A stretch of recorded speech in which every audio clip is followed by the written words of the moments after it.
Government school سے ایک، جو میں پرائمری تک پڑھا.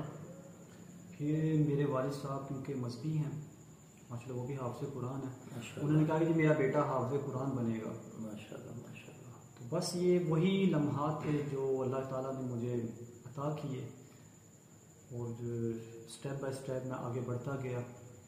میٹرک کے ساتھ میں نے تجوید کا کورس کیا، ایک ایسے عظیم استاد سے کورس کیا جن کے پوری دنیا میں لاکھوں شاگرد ہیں ماشاء اللہ. صوفی باصفا پیر کامل تھے وہ، ماشاء اللہ. قاری کرامت اللہ نقشبندی قادری صاحب. واہ کیا بات ہے، سبحان اللہ. ایسے عظیم استاد میں نے اپنی زندگی میں کبھی نہیں دیکھے کہ ان کے پاس آنکھ کو دیکھی بات ہے کہ استاد محترم کے پاس ایک عورت آئی کہ قاری صاحب میرا فلاں کام ہے، آپ تویز دے دیں، یہ پیسوں سے بڑا بیگ لے لیں. استاد محترم کہتے ہیں نہیں، ہم صرف اور صرف اللہ تعالیٰ کی رضا کے لیے کام کرتے ہیں، یہ ہمیں پیسوں کی ضرورت نہیں ہے، آپ لے جائیں، اللہ نے چاہا تو ہم آپ کے لیے دعا کریں گے، ضرور کام ہو جائے گا. ماشاء اللہ. یعنی کہ اتنے بے لوث اور اتنے محبت رکھنے والے استاد آپ کو ملے. اچھا، تجوید کے بعد پھر آپ نے؟ جی ماشاء اللہ. تجوید کے بعد پھر میں نے کورس کیا قرات عشرہ کا. جی ماشاء اللہ. جو میرے استاد ہیں قرات عشرہ کے، وہ بھی ایک بہت ہی نامور بادشاہ قرات کے، جن کا نام رقم کیا گیا ہے سعودی گورنمنٹ کی طرف سے. وہ فاضل مدینہ یونیورسٹی سعودی عربیہ، شیخ ادریس العاصم فاضل مدینہ یونیورسٹی. ماشاء اللہ کیا بات ہے، سبحان اللہ. اچھا، اکیڈمک تعلیم آپ ساتھ ساتھ حاصل کرتے رہے، یعنی کہ میٹرک کیا، پھر ایف اے کیا، پھر اپنے؟ صاحبزادہ صاحب آپ نے بالکل اچھا کوشچن کیا، کہ بلکہ میں ان بچوں کو بھی ریکمنڈ کروں گا کہ آپ کو سائڈ بائی سائڈ دونوں علوم لے کے چلنا چاہیے لائف میں. اگر آپ نے کچھ مقام حاصل کرنا ہے، الحمدللہ میں گریجویٹ ہو چکا ہوں اور فردر میں اپنی ماسٹرز کی اسٹڈی کر رہا ہوں. جی ناظرین، یہاں سے ہمیں یہ سبق ملتا ہے کہ ہمیں دونوں تعلیم ساتھ ساتھ رکھنی چاہیے، کیونکہ دنیاوی علوم پہ اگر ہمیں عبور نہیں ہوگا تو ہم دینی مسائل کو دنیا میں کیسے بتا سکیں گے. بہت سے اس پہ بھی ایک ڈبیٹ ہو سکتی ہے، ایک پورا پروگرام ہو سکتا ہے کہ اگر دنیاوی علوم ہمارے پاس نہیں ہے تو ہم مسائل کا حل کس طرح بتا سکتے ہیں. دینی اور دنیاوی تعلیم ہمارے لیے حاصل کرنا بہت ضروری ہے، کیونکہ دینی مسائل اور دنیاوی مسائل جب ایک عالم کے پاس بندہ پہنچتا ہے تو عالم کہتے ہی اسے ہیں جسے ہر چیز کا علم ہو، ورنہ عالم نہیں ہوتا. تو جناب پھر آپ نے آپ کے اس فیلڈ کی بات کرتے ہیں کہ آپ نے قرآن پاک کو سیکھا، تجوید سیکھی، حدر سیکھی، سب کچھ آپ نے سیکھ لیا. تو اس کے بعد آپ نے مقابلہ جات میں حصہ لیا. کون سا آپ کو یادگار مقابلہ آپ کے ذہن میں آتا ہے کہ آپ نے ون کیا؟ کیونکہ ہمارے ملک میں بہت سارے ایسے ایونٹ کروائے جاتے ہیں جن میں اس نے قرات کے مقابلہ جات ہوتے ہیں، بلکہ انٹرنیشنل لیول پہ بھی لوگ پاکستان میں آ کے ان مقابلوں میں حصہ لیتے ہیں. تو آپ ہمارے ساتھ یہ ذرا شیئر کیجیے. جی جناب، میری یہ خوش قسمتی ہے کہ 2020 کے مقابلہ میں آل پاکستان قرات کمپٹیشن پنجاب یونیورسٹی نے کروایا تھا، جس میں میری الحمدللہ میرے اساتذہ کرام کی نگاہ کرم، والدین کی، پیر و مرشد کی، اور صاحبزادہ صاحب جیسے جو دوست احباب، ان تمام کی دعاؤں سے میں نے پورے پاکستان میں دوسری پوزیشن حاصل کی تھی. ماشاء اللہ جی، ماشاء اللہ. قومی سطح پر. اور اللہ تعالیٰ نے آپ کو اس کامیابی سے نوازا، والدین کی دعاؤں اور مرشد کے نگاہ کرم. اور جو آپ بتا رہے ہیں نا کہ میں گیا پھر داتا صاحب سرکار کے در پہ، تو آپ ایگزامپل ہے اس چیز کی کہ جب بندہ مایوس ہو جائے تو پھر اللہ والوں کی تلاش میں نکلے، کیونکہ انعمت علیہم غیر المغضوب علیہم ولا الضالین. اللہ کہتا ہے، اللہ تعالیٰ فرماتا ہے کہ مجھ سے یہ دعا کرو کہ اللہ ہمیں نیکوں کے راہ پہ چلا. تو پھر آپ اس نیک ہستی کے در پہ پہنچے تو اللہ تعالیٰ نے آپ کو کس طرح نوازا، یہ قابل دید بات ہے. اچھا جی، آپ اپنے کوئی بچپن کی ایسا یادگار واقعہ سنائیں کہ ابا جی نے بڑا کوئی پھینٹا شینٹا لگا دیا ہو یا آپ نے کوئی ایسی شرارت کی ہو جس سے آپ کو کافی ڈانٹ ڈپٹ ہوئی ہو. ویسے تو آپ ابھی چھوٹے ہی ہیں لیکن بچپن ابھی آپ کا بس 7-8 سال پیچھے ہی تھا. جی بتانا پسند کریں گے آپ؟ جی جناب ضرور. کہ کچھ اس طرح کا واقعہ کہ بس آپ کہہ لیں کہ جب انسان بچپن میں ہوتا ہے تو اس کو عقل نہیں ہوتی. جی بالکل. کچھ دوست بھی اس طرح کے بن جاتے ہیں. تو ایک دن میں نا دوستوں کے ساتھ بیٹھا ہوا تو نا ایسے نا ان کا آپس میں ہمارا پلان بنا کہ آؤ جی ٹوکن والی گیمیں کھیلتے ہیں جا کے. جی جی ماشاء اللہ کیا بات ہے. ہاں جی وہ گئے. تو ابھی میں ٹوکن والی گیم کھیل ہی رہا تھا تو میرے والد صاحب نے نا اور والدہ نے مل کے نا کسی کو بھیجا کہ جاؤ نا بلال کو دیکھ کے آؤ. وہ ٹوکن والی گیموں میں نا گیا کیونکہ وہ اکثر دوستوں کے ساتھ مل کے نا ذکر کر رہا تھا. بس پھر ہوا کچھ اس طرح کہ والد صاحب نے بچے بھیجے, وہ مجھے لے کے آئے. پھر بس ٹھیک کٹاپا شروع ہو گیا. جی تو یاد ہے آج تک آپ کو درد محسوس ہوتا ہے آج بھی؟ اصل میں وہ جو ماں تھی نا اس کا نتیجہ میں آج آپ کے سامنے بیٹھا ہوں, ورنہ میں وہی ہوتا جو گلیوں سڑکوں میں لڑکے بیٹھے ہوں. بس یہ باپ کا سایہ اور والدین کا سایہ بڑی ہمارے لیے اہمیت رکھتا ہے. یہ ان لوگوں کے لیے ہے جو اپنے ماں باپ سے بدتمیزی کرتے ہیں, ان کی بات نہیں مانتے. دیکھیں جنہوں نے ان کی خدمت کی اللہ تعالیٰ نے انہیں مقام عطا فرمائے, اور جو ان کے سامنے میں پنجابی کا لفظ استعمال کروں گا پنے ہاں بنے ہوئے ہوتے ہیں. اپنے والدین کو کیا بدماشی دکھانی یار. اس ماں کے آگے تم بولتے ہو جس نے انگلی پکڑ کے تمہیں چلنا سکھایا, اور جب تم پاپا یا مما کہتے تھے تو وہ خوش ہو جاتی تھی, اور تم نے ان کا یہ حال کر دیا کہ اب وہ دعا کرتی ہے اللہ سے کہ اللہ میرا بیٹا بولے نا. وہ اپنے کانوں میں انگلیاں ٹھوس لیتی ہے کہ کہیں میرا بیٹا بولے گا تو کیا بولے گا.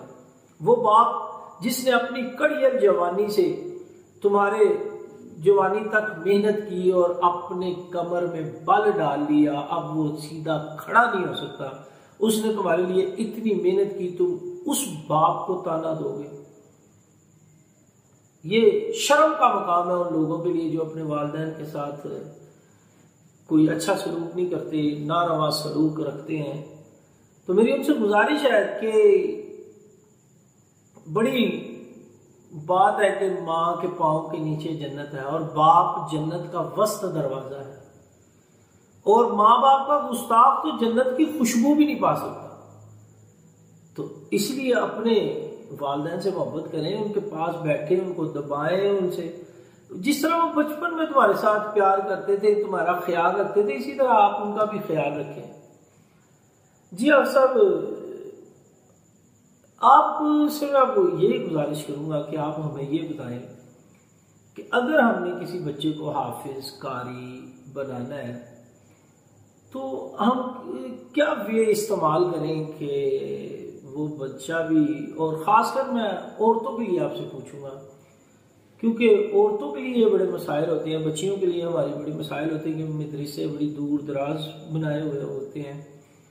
اگر گھر کے پاس بھی ہو تو ان کا یعنی کہ چل کے جانا آنا یہ بڑے مسائل ہیں. تو کیا ہم کریں کہ جس کے لیے اس چیز کے لیے کیا ہم اپنے بچوں کو اچھا قرآن پڑھنا سکھائیں, حافظ اور قاری بنائیں؟ آپ ذرا اس چیز کو مجھے تفصیلی بتائیں جناب. جی سب سے پہلے جناب میں ایک بات عرض کرتا چلوں, سب کے پیش نظر ہے, آپ نے کوئی بھی علم حاصل کرنا ہے, جی کچھ بھی حاصل کرنا ہے, اگر آپ کا ویژن بڑا ہے جی بالکل, تو اس کے لیے آپ کو چند چیزیں درکار ہیں. سب سے پہلے اپنے بڑوں کا اور والدین کا انتہائی ادب کریں. ادب پہلا کرینہ ہے محبت کے کرینوں میں. میں آپ کو ایگزامپل بھی پیش کروں گا کہ ادب کی وجہ سے تو مجھے میرے استاد محترم نے کیا دعا دی تھی, ماشاءاللہ, وہ میں انشاءاللہ آپ سے ڈسکس کروں گا. دوسری بات یہ ہے, کوشش کریں زیادہ سے زیادہ حلال کھائیں, تھوڑا کھا لیں, حرام ہرگز نہ کھائیں. جی بالکل ٹھیک ہوگا. اگر آپ با ادب ہوں گے, حلال کھائیں گے, تو آپ کے والدین آپ کو دعا دیں گے. تو آپ کو کسی کو یہ نہیں کہنا پڑے گا پیر صاحب میرے لیے دعا کریں, بابا جی میرے لیے دعا کریں. آپ کی دعا خود قبول ہوگی اگر آپ حلال کھائیں گے، والدین کا، اپنے بڑوں کا ادب کریں گے، چھوٹوں پر شفقت کریں گے۔ ایک ذکر کرتا چلوں اب میں، مجھے مدرسے جانے کے لیے نا اپنے گھر سے سلطان پورہ سے اقبال پارک، یہ جو گریٹر علامہ اقبال پارک ہے، اس کے سامنے میرا جامعہ جہاں سے میں نے پڑھا، 20 روپے ملا کرتے تھے، 10 روپے آنے کا اور 10 روپے جانے کا کرایہ اس وقت۔ اب تو میں پتہ نہیں 25 روپے 30 روپے کرایہ شاید۔ تو اب میں ایک استاد کی دعا بتانے لگا ہوں کہ اپنے شاگرد کو کیسے لگتی ہے، جو آپ کے سامنے آج میں کھڑا ہوں۔ میرے والد صاحب نے مجھے ایک دن پیسے دیے کہ بیٹا یہ نا آپ جائیں، تو آپ نے جہاں آنا جانا کرنا 20 روپے میں، کہا ٹھیک ہے۔ چلا تو میں گیا 10 روپے دے کے، این اسی وقت جب میں رکشے پہ بیٹھنے لگا تو وہاں سے ایک نا صدا مانگنے والا کہہ لیں آیا میرے پاس کہ بیٹا میرے پاس کوئی پیسے نہیں ہیں تو آپ مجھے دے دیں، تو میں نے 10 روپے اسے دے دیے۔ اب میں پیدل آ رہا ہوں کیونکہ میرے پاس پیسے نہیں تھے۔ اسی دورانیہ میں میرے استاد محترم پیچھے پیچھے آ رہے ہیں، تو ان کا نا ہر کسی کو بلانے کا نا ایک انداز ہوتا تھا کہ مولانا آپ کدھر جا رہے ہیں؟ میں نے عرض کی استاد محترم میں نا گھر واپس جا رہا ہوں۔ تو استاد محترم کہتے کہ آپ پیدل کیوں جا رہے ہیں؟ میں کہ استاد محترم وہ میرے پاس 10 روپے تھے، وہ ایک نا مانگنے والا آ گیا تو میں نے اسے دے دیے۔ تو استاد صاحب نے بڑا مسکرائے۔ استاد صاحب نے کہا کہ اب آپ نے میرے پاس جامعہ میں نا جو 2 گھنٹے لگاتے تھے نا، اب آپ نے 4 گھنٹے لگانے۔ اسی دورانیہ نا صبح استاد محترم کے پاس نا ایک شاگرد آیا، استاد صاحب نے مجھے لگا بلال ادھر آؤ، میں گیا جی استاد محترم۔ استاد صاحب فرمانے لگے اس کے سامنے یہ جو بچہ تھا نا، یہ جب ہمارے پاس آیا تھا یہ کچھ اور تھا، مگر اللہ تعالیٰ سے دعا کر کے ہم نے اسے کچھ اور بنا دیا۔ سبحان اللہ، کیا بات۔ تو وہ میرے جامعات کے آج بھی بچے مجھے جب ملے نا وہ یہی کہتے کہ یار ایسی کیا بات ہے استاد محترم تیرے سے بڑا امپریس ہے۔ ایون کہ استاد محترم کا بیٹا بھی یہی کہتا ہے کہ یار پاپا جی آپ کی نا بڑی تعریف کیا کرتے تھے، اس کی وجہ کیا ہے؟ تو میں ان کو کہتا ہوں کہ واللہ علم کیا بات ہے، مجھے تو اتنا خبر نہیں ہے۔ تو کہنے کا مطلب یہی ہے کہ آپ مخلص ہوں دین کے ساتھ، والدین کا ادب کریں، اساتذہ کرام کا ادب کریں، چھوٹوں پر شفقت کریں، تو کامیابی ہمیشہ آپ کے قدم چومے گی۔ جی اپنے سوال کی طرف آتے ہیں کہ ہمیں طریقہ کار بتائیں کہ کیسے ہم پڑھا سکتے ہیں، سٹارٹ سے پڑھائیں، تھوڑا اکیڈمک تعلیم دلا کے اس کے بعد شروع کروائیں، یا پہلے سے سٹارٹ کروا لیں اس کے بعد اسکولنگ کی طرف جائیں؟ جی جناب اتنا 2 پوائنٹ آف ویو ہیں جی، کیونکہ ہمارا معاشرہ جو ہے نا وہ عورتوں کے لیے تھوڑا سا تنگ نظر ہے، کہ جبکہ اسلام جو ہے نا وہ برابر کہتا ہے کہ جتنی بیٹی کو تعلیم دی جائے اتنی ہی بیٹے کو تعلیم دی جائے۔ بالکل۔ اور کچھ ہمیں یہ چاہیے کہ ہم بچوں کی ایک تو ذہنیت بھی دیکھیں کہ یہ بچہ کس فیلڈ کا ہے، کہ اس کو کہاں پہ ایڈجسٹ کیا جا سکتا ہے۔ جی بالکل۔ اور دوسری بات یہ کہ ہم ابتدا سے ہی بچوں کے نا اسلامی نا تعلیم پر نا زیادہ فوکس کریں۔ اس کا فائدہ یہ ہوگا جب یہ بلوغت میں آئیں گے، بڑے جوان ہوں گے، تو یہ خرافات نہیں کریں گے، ان میں حیا ہوگی، ادب ہوگا۔ آج عوام بچے بے ادب کیوں ہیں؟ اس کی وجہ یہی ہے۔ جی ناظرین، تو آپ صاحب کے مطابق کہ بچوں کو کا جو فریم آف مائنڈ ہے نا وہ سب سے پہلے آپ اسلام کی طرف رکھیں، تاکہ وہ بڑے ہو کر اسلام کے شائداں نکلیں، اسلام سے محبت کرنے والے ہوں، اسلام کے پر چلنے والے ہوں، اسلام کے پیروکار ہوں۔